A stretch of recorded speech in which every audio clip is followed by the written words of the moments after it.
This is the seventh session on FDI policy.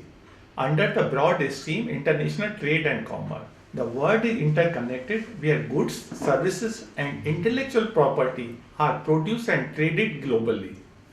This has increased GDP of most countries and has contributed to lifting millions out of poverty.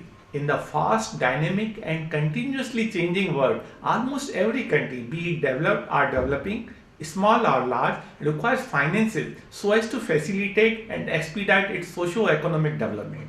Foreign direct investment plays a significant role in accelerating growth of a country and its development. Further, it plays a vital role in achieving the country's social and economic objective. According to OECD, FDI is an investment involving a long-term relationship and reflecting a lasting interest and control by a resident entity in one economy. Foreign direct investor are parent enterprise in an enterprise resident in an economy other than that of the foreign direct investor. If such an investment is 10% or more of a company's equity investment, it is classified as foreign direct investment.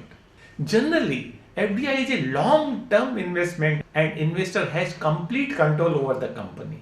FDI investor invest in financial and non-financial assets like resources, technical know-how along with the securities. For an economy as a whole, FDI creates productive asset by investing in factories and skill and superior technology. It is an active and direct investment.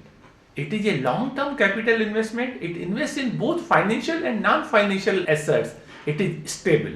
However, barrier to entry into host country and exit from there do exist.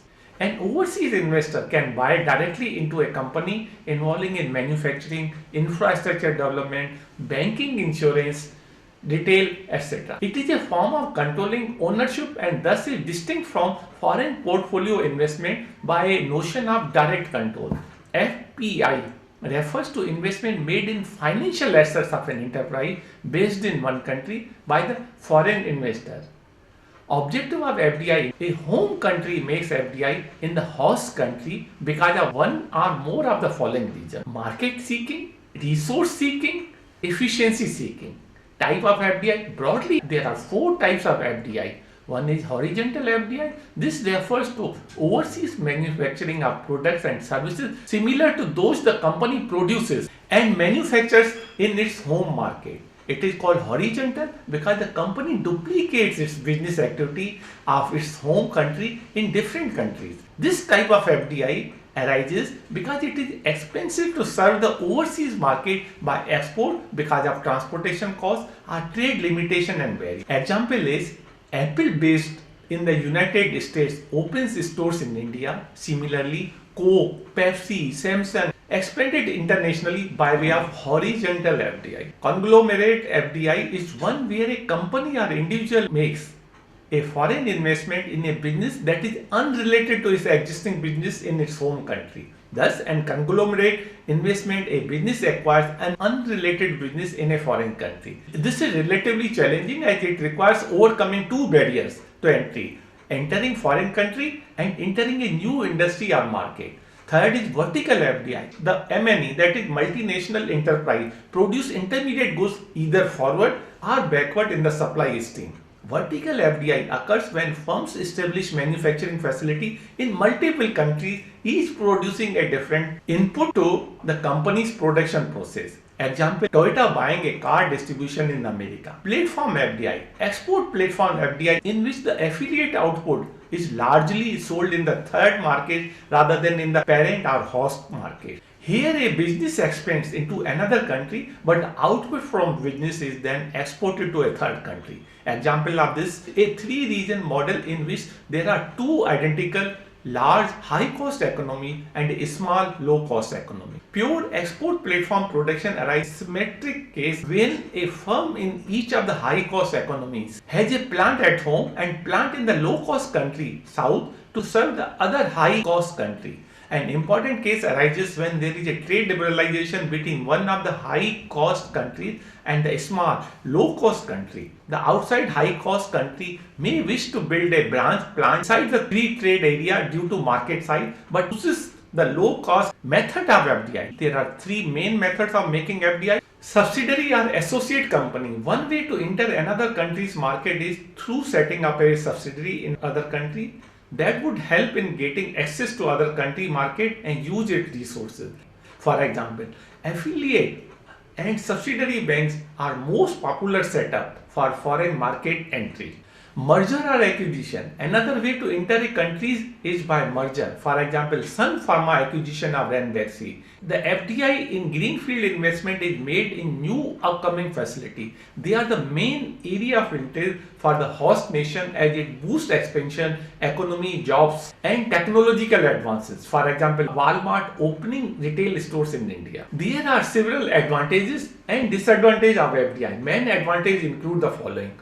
Capital deepening, that is more capital per worker, spurs adoption of new technology, market access and diversification, access to management expertise, skills, grows country export capacity such as SEZ, creates new jobs, lowers labor costs, increases labor productivity and augments growth. Preferential tariff improves international relations between host and home countries. FDI also has its own share of disadvantages. Some of the main disadvantages of FDI include the entry of large firms such as Walmart may displace local businesses.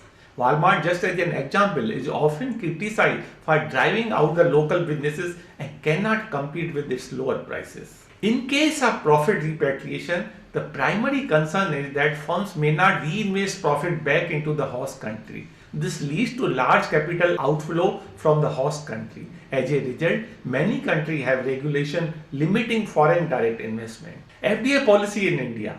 After the initiation of economic liberalization in 1991, the government of India amended FDI policy in order to encourage and increase FDI inflow under the Foreign Exchange Management Act, FEMA. FDI is permitted in India as under the following forms of investment: through financial collaboration, through joint ventures and technical collaboration, through capital markets via euro issues, through private placement or preferential allotment. Negative list. FDI is prohibited in sectors like atomic energy, tobacco products, real estate business. For the remaining sector, FDI is permitted through either automatic route, wherein foreign entry does not require Indian government's approval, or government route, wherein prior to investment government approval is required. Ranking of FDI in India. India's rank in FDI inflow improved from 12th in 2018-19 to 9th in 2019-20. This coupled with the fact that about 10% of cumulative FDI received in India during last 20 years was accounted for in 2019-20 indicates that government's effort to improve ease of doing business and relaxing FDI norm has yielded the results. During 1920, India received the maximum FDI equity inflow from Singapore, followed by Mauritius, Netherlands, USA and Japan. Service sector attracted the highest FDI equity inflow, followed by computer software and hardware, telecommunication and trading. According to DPIIT, FDI inflow in India stood at $470 billion during last 2 decades, of which $50 billion was received in one single year, 2019-20. Changing trend of FDI, impact of COVID-19. India has revised its FDI policy to curb the possibility of predatory foreign investment exploiting the financial distress of COVID-19 hit Indian company. The amendment to FDI policy now requires any investment from a country that shares land border with India to proceed through the government. Even transferring ownership of any existing or future FDI to such an entity would require government approval. The People's Bank of China recently increased its stake in India's largest non-banking mortgage provider, HDFC. Future outlook. According to World Investment Report 2020, global flows of FDI will be under severe pressure in 2020 as a result of COVID-19 pandemic. It is expected to decrease by about 40% in 2020 from $1.54 trillion in 1990 to below $1 trillion for the first time since 2005. This will be well below the trough reached during the global financial crisis. Flows to developing countries will be hit especially hard, as exported-oriented and commodity-linked investment are among the most seriously affected. investment flow are expected to slowly recover, led by global value chain (GVCs), replenishment of capital stock, and recovery of the global economy. Despite the drastic decline in global FDI flows during the crisis, the international production system will continue to play an important role in economic recovery and development. Pitching India as an ideal destination, Prime Minister of India, Mr. Narendra Modi, stressed that the country offered a gamut of benefits ranging from return with reliability, demand with democracy, stability with sustainability, and growth with a green approach.